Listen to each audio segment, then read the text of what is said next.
বিজনীৰ বানিয়াপাৰা ৰেল-আলিত নিশা অচিনাক্ত বৃদ্ধৰ মৃতদেহ উদ্ধাৰ। বুধবাৰে দিনৰ 12মান বজাত সংবাদ মাধ্যমক জনালে ৰেলাৰক্ষীয়ে।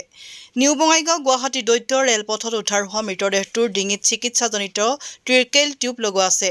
পাছত বিজনী ৰেল ষ্টেচনত থকা ৰেল-আৰক্ষী পহৰা চকীৰ আৰক্ষী ঘটনাস্থলীত উপস্থিত হৈ মৃতদেহটো উদ্ধাৰ কৰি পহৰা চকীলৈ লৈ আহে।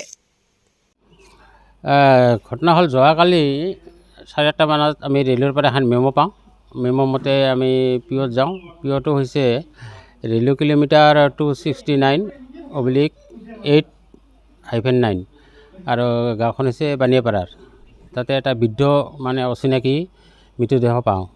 মৃতদেহটো বয়স অনুমান 60-70 মান হ'ব। তাৰপিছত এতিয়ালৈকে তাৰ কোনো গাৰ্জিয়ান ওলোৱা নাই।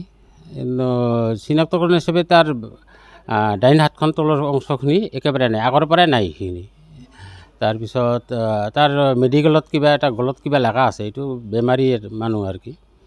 এতিয়া কোনোবা যদি আপোনালোকৰ থ্ৰুতে আমি জনাব বিচাৰোঁ যে এনেকুৱা মানুহ যদি ক'ৰবাত হেৰাইছে বা খবৰ পোৱা যায়, তেতিয়া আমাৰ লগত যোগাযোগ কৰিলে আমি উপকৃত হ'ম।